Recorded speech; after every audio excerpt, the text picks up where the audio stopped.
What is going on, FA Nation? John Pepe here with Howard Bender. Welcome into the Fantasy Alarm MLB DFS Game Day Playbook Preview Show. We are looking at an 11-game Wednesday slate starting at 1 p.m. Eastern Time. Howard, this will be our featured show of the day. No live stream at 4 p.m. since there really aren't many late games on this slate here on Wednesday. A lot to talk about. A couple of potential weather situations here for 11 games. Early afternoon baseball. It's nice to break up the week that way. Yeah, listen, I think it does. The Wednesdays and Thursdays, I mean, we're going to end up with this. There's always a lot of day games there, and then there's no games on Thursday. There's only like 5 games on Thursdays, like an early, like 3 in the early afternoon, and then 2 night games. So yeah, I like it. The thing about it is though, is that I traditionally do not bet. I don't play heavy during Wednesdays and Thursdays simply because these players have been conditioned to play night games, and they're all creatures of habit. And I mean, we've seen players who, day night splits are an actual reality for them. Do you remember was it Lucas Giolito? Giolito, yeah. I couldn't pitch during the day, right? Nope. It was perfectly fine. And he wasn't even a party guy. Like, that was the thing. It wasn't even that he was a party guy. He was just always staying up late, and that was just his normal routine. So, that's kind of the way I'm at it with this. But yeah, dude, let's dive into it. Let's let everybody smash that like button, hit the subscribe. That'd be nice. We appreciate that. But let's talk about some pitching for tomorrow's slate.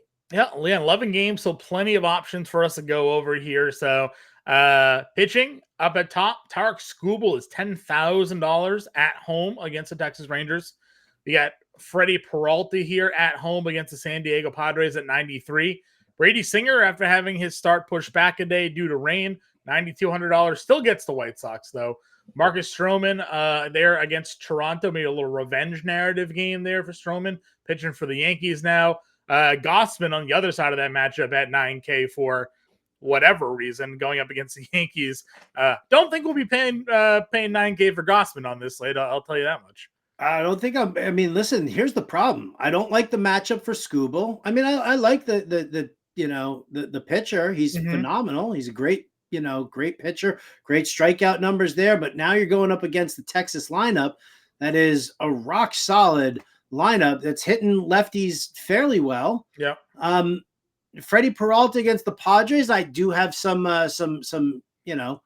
kind of feelings about that, in the sense that I would probably go with Peralta here against the Padres. I don't love the matchup against guys like Machado and Ha-Seong Kim and Fernando Tatis Jr., but for these top price guys, I have a hard time. Henry Wilson and I talked about this on the DFS show for Tuesday. Paying $9,200 for Brady Singer, even though he's pitching really, really well, it's a hard pill to swallow to pay $9,200 for him at that price. I mean, it's so high. I mean, his strikeouts are good. They're not great. I mean, what is, like, you're going to get like 5 strikeouts from him, maybe against this White Sox team, 6 strikeouts at the most. Yeah, I think the one thing obviously here, you're looking for the win equity. Didn't get a win in that start against Chicago. He had 18.5 fantasy points with a no decision. The 4 strikeouts, certainly surprising. Now, the White Sox are a middling team in strikeout rate. You would assume they would strike out a bit more given some of the guys they have in that lineup of theirs. But, outside of his 10 strikeout game, and you look at his seasonal average, it's like, oh, Brady Singer averaging almost 24 fantasy points per game. Well, it's been carried by his opening day start there, 36 fantasy points. But if he got you 22, 23 fantasy points, had he gotten the win there against Chicago, you probably would be feeling a little bit better about it. And I think depending on sort of how the rest of these matchups play out, I can still see a lot of people probably going to Singer. The Peralta one is interesting because you're right. I think the perception of the Padres offense is that they're good, right? They obviously have some talented players, Machado and Tatis, as you mentioned. He did just go into Baltimore and struck out 11, though. And Baltimore, we're considering to be one of the better teams in baseball. So, that elite strikeout. And since the second half of last year, really, something clicked with him. He became more efficient. The strikeout numbers have popped. Throwing a lot more strikes. Because he has that strikeout ceiling, though, I would agree with you. He'd be the one I'd probably look to spend up for on this slate. I asked you the other day, like, when does Gossman hit the IL? The velocity down. He got rocked by Colorado. The Yankees have already had his lunch. Now he's facing them again here. I don't see any reason to pay $9K. Stroman again against Toronto, not my favorite spot for him either. So it's Peralta for me, 9K and above, and then I look in the mid tier. Yeah, definitely. Right. Bryce Miller against Cincinnati. They've been striking out a little bit more lately. Yeah, it can be a dangerous lineup, but I like Bryce Miller from a talent standpoint. Yep. I'll probably avoid Pablo Lopez going up against the Orioles, who are just, again, I get what's happened before, but Lopez is, he's been getting hit around a little bit in these last couple of starts. He's not getting like bombed, but yeah. It's not a great situation for him. Andrew Abbott, I really like against Seattle here. And be able to watch that. Abbott can get some strikeouts. We know that Seattle is not a strong team. So as far as that goes, again, I don't want to use the two pitchers against each other, Bryce Miller or Andrew Abbott. Sure. But I don't mind the pricing here for both these guys. Yeah, they're fine. Rode Abbott a lot last year. Always kind of had the XFIP and FIP kind of, suggesting maybe there would be some regression. He never really had it. He did start giving up some home runs during like the second half of his year, but largely performed pretty well. Again, Miller and Lopez do have some nice strikeout appeal for me. I asked you the other day about Paul Blackburn. You said I'm riding him in my seasonal leagues. He tossed another shutout start. Now he's faced Cleveland, Detroit, Washington for his 3 starts this season. Not exactly the cream of the crop offenses here. St. Louis maybe starting to turn a corner, but certainly has some slow starts to them here as well.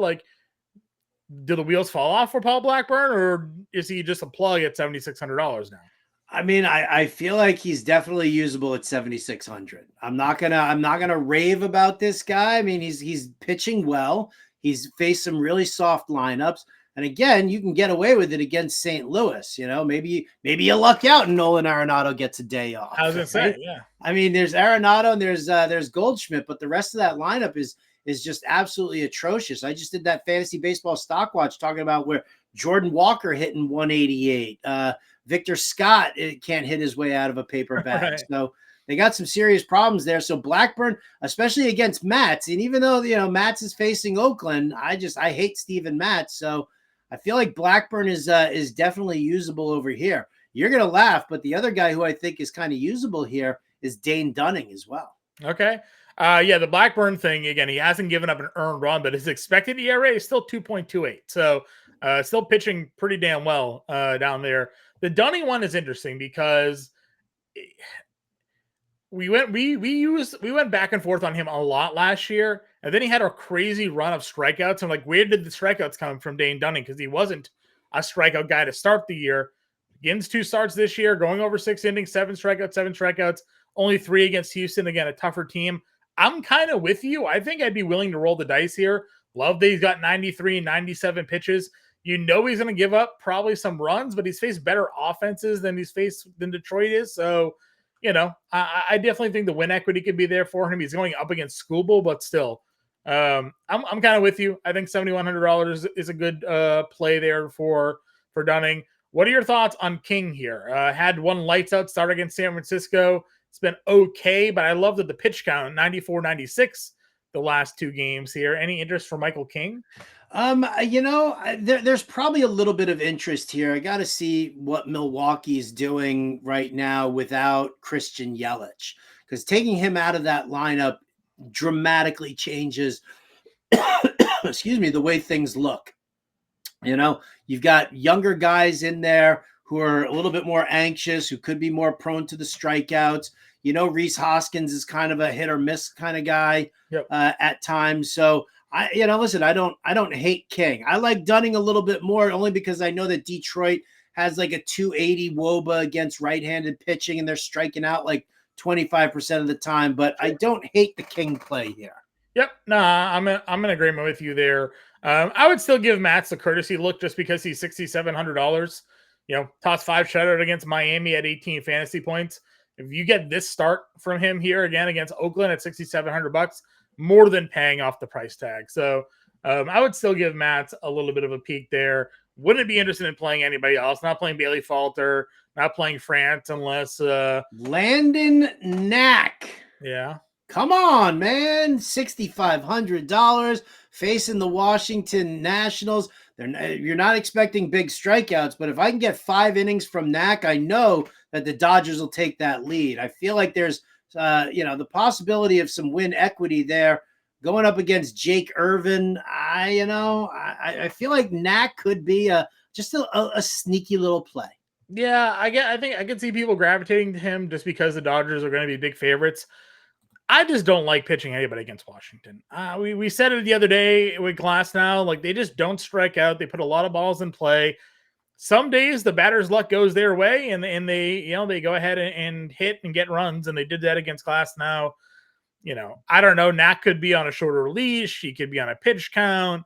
I get the pricing. I get the win equity. If you wanted to go there, I understand, but probably not a spot I'd be looking to go personally. But I do think that there could be some merit to it. I got nothing else. I'm not playing Zimmerman or anything. No, me neither. Let's go to the catchers. All right, catcher. Who are we paying down for? Well, that's what it is. You just find the guy you're going to find a spot to spend down with.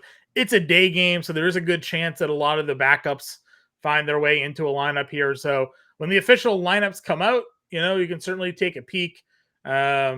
Initial reaction, a lot of these prices aren't really that great. Francisco Alvarez against Bailey Falter, $3,600 could maybe be a spot. Show me Joey Bart at $2,800 against Luis the Gas Can Severino. Yeah, he's got to be in the lineup though, right? They've been playing a lot of Henry Davis still, so which is fine. It's fine, but maybe Henry Davis needs a day off, especially for a after playing a night game right now. That's fair.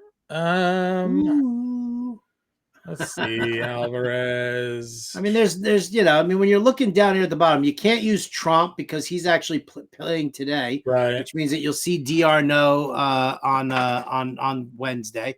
Sorry, I keep using today and tomorrow, and we're recording right now on a Tuesday night, so my bad for that. But yeah, I don't think there's as far as like catcher goes, we've been having success paying down. It hasn't hurt us at all. No, there are definitely some options there that we can take a look at. But it is. We'll see what the lineups look like when they. We'll see what the lineups look like. Henry Wilson on your playbook. He'll have your value catcher options for you all ready to go. First base position, again, a lot of top end plays here. You know the drill. It's 11 games. If you're looking to spend up, you have the usual suspects there, Howard. We have Christian Walker against the lefty. We got Freeman and Ohtani against Irvin. We got Olsen versus France. So a plethora of great matchups here for the big bats. Yeah, I mean, take your pick right there. It's like a dealer's choice kind of a thing. Alonso loves hitting lefties as well as Christian Walker does. So, any of these spend ups are going to be really, really good. Now, if you try to move into a little further down and see where you're going to go for like mid-tier, Michael Busch going up against Brandon Pfaadt. He's back up against a righty. I don't even know if he's in the lineup here on a Tuesday night against the lefty. I can't imagine that they would take him out. Let's see. I know 5 straight games at a homer. Would they actually dare to sit him? Let's see. He is in the lineup. He's in the lineup. There he is. Right behind Garrett Cooper. Yep. But yeah, you're right. You got a righty in the lineup for sure. Good spot. Pasquantino, we were all in the play on Tuesday, got rained out. Would certainly go back to the well of Pasquantino in that same spot. Mm-hmm. I like Kirilloff against Zimmerman. I think that's a nice matchup for him as well. Yeah, I like Kirilloff. I think the power can be there. He's just such a hit or miss play. I feel like if you play Kirilloff, then you just commit yourself to playing Twins at that point. Ryan O'Hearn has been pretty good for Baltimore. I know that's against Pablo Lopez, but he's been pretty good in the middle of their lineup. Probably it. Yeah, probably. I mean, we've said it's not a position that we like to spend down on. I mean, how many times have we? I think the furthest we've really spent down was like Christian Encarnacion Strand one day.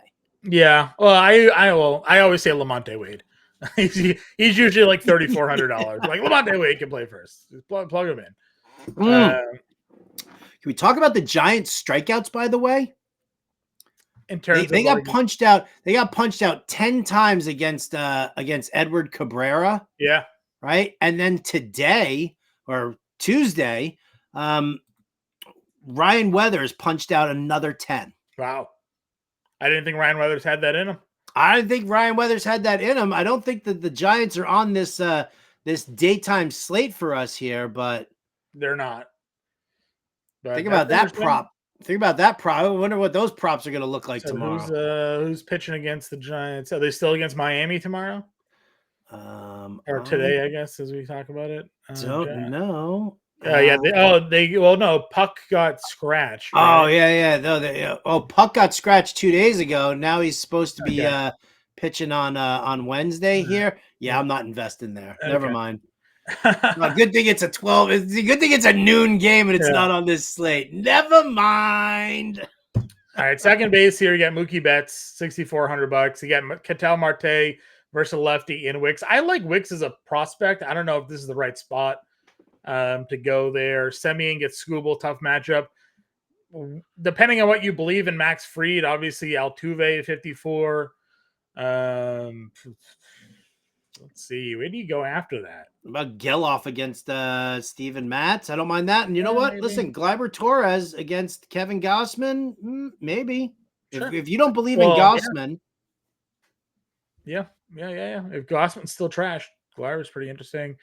Nico Horner's leading off. I know you put him in your trending down for your stock watch video there. We'll see how he does on Tuesday, but got a righty on the mound, more opportunities to steal bags at a righty on the mound versus lefty. I mean, let me clarify that because I had to clarify that for Jim on the Fantasy Alarm show as well. The stock watch is just what the public's opinion is on the player's value.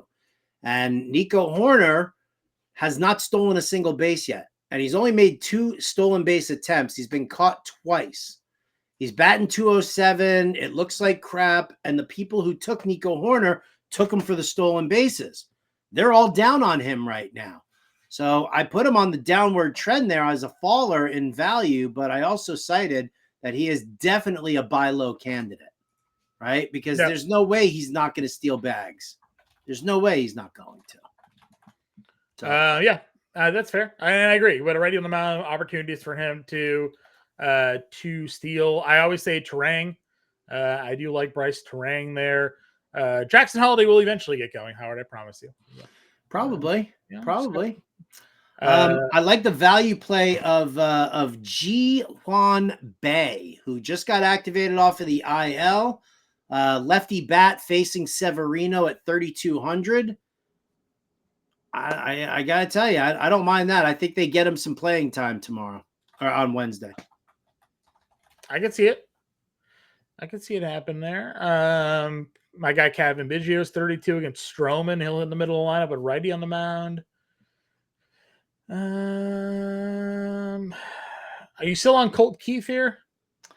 I have not been on Colt Keith for a little while now. Okay. He's just not. It hasn't clicked for him yet. Sure. And it's not somebody, regardless of matchup, he's just not somebody that I want to invest in until he gets going. Sure. Okay. Let's move on then to third base. A little bit more of an interesting position given the talent there. Austin Riley's 59, Machado at 5K. We talked Nolan Arenado. You get Bregman against Fried if you're going against him there at 46. Get Max Muncy against a righty at 45 and Irvin. Eugenio Suarez gets a lefty in Wicks. What are your thoughts there on the top group? My thoughts are, why doesn't DraftKings take the guys who are on the IL out of the of this? Like, why do I need to see it? They're so inconsistent with players that are actually on the major league rosters, hurt, activated. I don't know. It's a whole thing. It's a really weird thing. Mid-tier, I think Westberg, who went yard on Tuesday, is a solid option there. Suarez against Wicks. You get that lefty-righty matchup. I don't mind that at all. The further you go down, I mean, we look at, we're not going to use Brett Beatty. I could be convinced to, I'm not going to use Abraham Toro either. I thought he was a righty. He's a lefty. Yeah. Jeez. I was going to use him against Steven Matz. No, there's not a lot good down here. You could go Jose Miranda against Bruce Zimmerman. Yeah, not exciting. It's really not exciting down here at third base. Maybe DeBon gets a start there, 2,900. He was pretty good last year at times. Luis Urias will play for Seattle with a lefty on the mound. I know we're not really going against Abbott there. Yeah. Joey Ortiz against Michael King. Yeah, none of this is pretty down below. I mean, we'll see what Nick Senzel does in his debut, season debut. He's down at 2,400, so maybe that opens up a little bit of value. Yeah, feels like maybe third base is a mid-tier and above. I like Morel, obviously, there. We talked some of those other guys. So we'll see what the lineups end up looking like when they come out. Shortstop has, again, a lot of top-end talent. Betts, Bobby Witt let us all down the other day with 0 fantasy points. Howard, the lineup we built on the Monday show, I believe it was, it cashed with 2 total points between Soto and Bobby Witt Jr. So that was $12,000 plus in salary. For 2 fantasy points, and it was still good enough to cash in the $5 single pretty easily there. So, what could have been that lineup when if those guys, the big pay-ups, were able to come through for us there. But Witt, Seager, Ellie, Gunnar Henderson, O'Neill, Cruz, Machado, a lot of big names up there, a lot of strikeout potential. Ellie and O'Neill Cruz are having a tough time making contact lately. Yeah. What are your thoughts when it comes to the top shortstops? All right. Well, when it comes to the top shortstops, obviously Mookie Betts has that best matchup. Bobby Witt does as well. I'm happy to go there. Yeah, that's the thing. Seager against Skubal, I don't like it. Ellie against Bryce Miller, not the greatest matchup there. Gunnar Henderson against Pablo Lopez. Listen, Pablo Lopez is hittable. So, Gunnar I would look at there. I think I'm looking at spending down though. Like if I'm feeling good about, shortstop here, maybe Lindor against Bailey Falter. Anthony Volpe was in the leadoff spot for the Yankees on Tuesday. If he's in the leadoff spot against Gossman, I think that's a good spot. CJ Abrams. Yep. Against Landon Knack. I like that lefty bat for sure.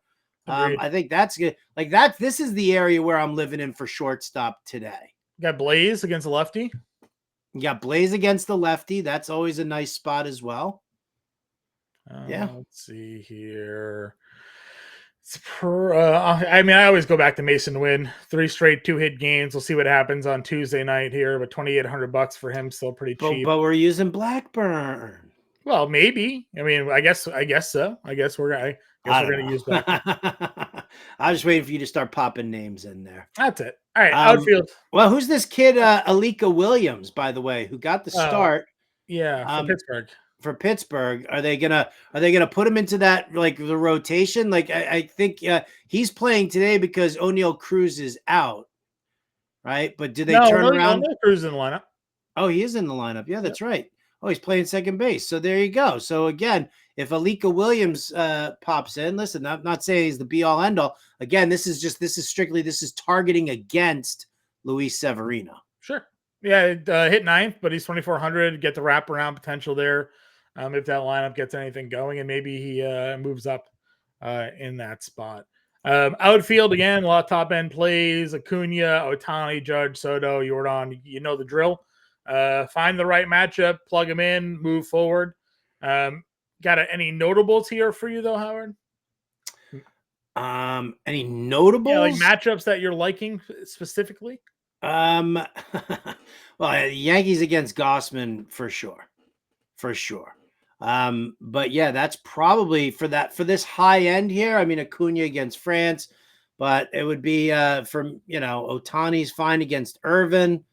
Yankees against Gossman. So yeah, I mean, I'd be happy with any of the 4 top price guys. I would probably avoid Yordan Alvarez and Kyle Tucker this time around here, even though Max Fried's been getting hit. He's still a talented pitcher. I still do believe that Max Fried can turn it around, and I don't need the lefty on lefty crime there. Sure. Let's see. You get J-Rod versus Abbott. Harris against Frank. Harris hit second today with no Albies. And Albie's out on the IL now Yeah, with the toe injury, so Harris could actually sit in that number 2 spot, which is, I mean, what a soft seat that is, right? Between Acuna and Riley. yeah, I like That'd that. be great for Harris. Yep, I like that. Get Riley Green at 45 against Dunning if you're not going there. I like Uh, Bellinger against Brandon Pfaadt. I like the Cubs bats against Pfaadt. okay. Yeah, Fod did not have a good start last time out. He's got a lot of good underlying numbers, but they just haven't come through. Right. Oakland did not start Astory Ruiz. They only had started him this year against a left-handed pitcher. So there is a chance that Astory Ruiz is starting against Mats here at $4,500, but it is $4,500 for Astory Ruiz. So you got to at least take that into consideration. Fraley gets a lefty-righty matchup that we do talk about liking Miller there. It's kind of tough mid-tierish. MJ Melendez is 41. That's not bad. Colton Cowser, does he stay hot, Howard? Dude, how good has he looked? Oh my god! I mean, last I saw, he was like 3 for 3 today on Tuesday. Just kept knocking in runs. I mean, he looks fantastic. Cowser 2 for 4, 2 RBIs, a run scored here today. So yeah, he's good. He's good. He's good. Jackson Churio against Michael King. I'm happy to live in that realm as well. Sure. Chaz McCormick again, lefty. I know you mentioned Freed eventually probably turning it around. I don't disagree, but McCormick has hit lefties pretty well. Jack Swinski, we didn't play him on Tuesday because he faced a lefty. Now he's got the righty. Don't be fooled by the 189 average. He's not an average guy. He's a power guy. So hit the grand slam off Wheeler the other day, so we can certainly hit a home run off of Luis Severino. Not too bad. Grichuk, the righty bat against Wicks. I think that's a nice spot to take a look at. Outman against Irvin. I definitely like that a lot. Jackson Merrill, tough spot against Peralta, but Merrill's been pretty good. Yeah, Frelick against King is a nice spot there as well. Yeah, have you seen Jesse Winker's numbers? Man's hitting 350 with 1,000 OPS. Really? Is he? Yeah, I put him on my watch list today for seasonal just to kind of like see where it goes, but gets neck. Yeah, I know he does. The only problem is that he always he ends by season end. He is in a platoon and he's like, just sucking wind against lefties. I agree, but thankfully this is DFS and he's got a righty on the mound, so could have a little interest potentially there if the lineup build brought me there. Verdugo, as bad as he has been to start, did have a hit the other days. Had hits in 3 or 4. We talked Gossman and his struggles. Let's see what else we got down here. Anything? Eddie Rosario. That might be it. Jacob Young potentially for stolen base potential. Yeah, maybe. Bader against Falter, 3K. I don't know if I like that. Bader. Okay. Maybe if he's leading off, I'd feel better about it. Okay. And if Pages, I guess, is back in the lineup, you could give him a look at 25. Oh yeah. Pages. It's Pajes. Pajes is how you pronounce it. It's Pajes. And and then who was the other guy? Oh, the kid from Seattle we were looking at. Jonathan Clase. So cheap if those guys are in the lineup. Clase, a switch hitter, so we'll get the lefty matchup there. So hit from the right side. I don't know where his strong splits were in the minors. I guess we'll have to take a look. I don't know. He's now somehow they bumped him up to 2,200 for no good reason. Yeah. Oh, and Pajes is now 2,500. Right. Thanks for giving us those mid-price guys for a day. One day. All right, let's build a lineup here. So we kind of liked Peralta here. And then we went Blackburn? I think we did. We dropped down to Blackburn. Okay. Because 41 Alvarez, I'll just plug in against Falter just to move this along. Just moving it forward. All right. What do we do?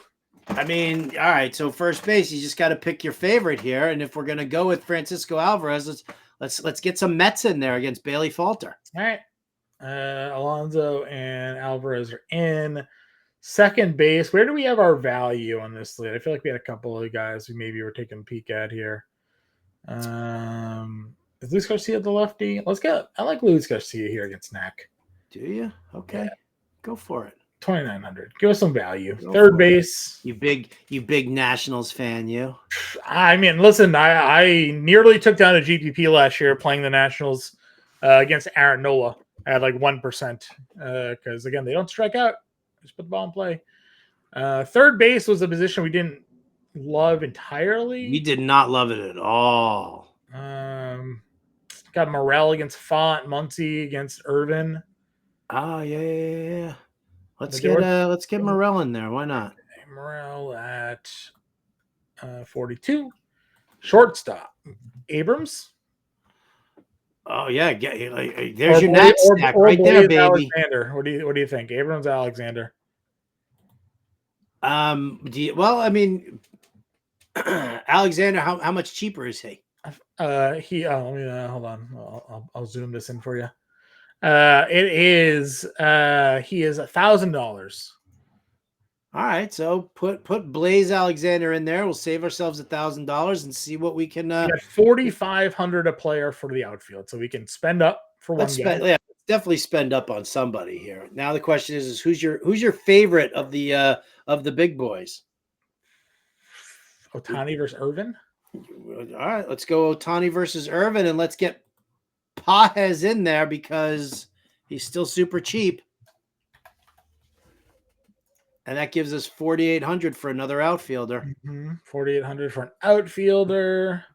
You could stack a little Bellinger in there, so you got some Cubbies. You got your boy Michael Harris. I'm good. I'm going to go in Cubs here against Font. So we got Bellinger, Morel for the Cubs. We got Ohtani, Pajes for the Dodgers. We got a one-off Alexander, one-off Luis Garcia or Luis Garcia. Luis Garcia was what? Lurie was the White Sox guy, right? Yeah, White Sox super utility dude. Yeah.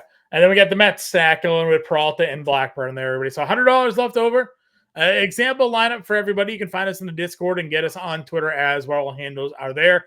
Henry Wilson will have the playbook out for all of you and all the updates in the Discord there as well. If you haven't already, please hit that like button. It is a free way to support the Fantasy Alarm YouTube channel and the work that we do here. And if you want to subscribe, get alerted whenever we go live so you'll never miss a show. We do live shows at 4 p.m. Eastern most days of the week when there are main slates during the night. We have football shows during the year as well. Football season quickly coming around the corner here. So you don't want to miss a live show. Subscribe, like the channel, help us out. Bender, final words here. May all your bats be mighty and all your arms be strong. Win, win, win. I like it. All right, ready? We'll talk to you later.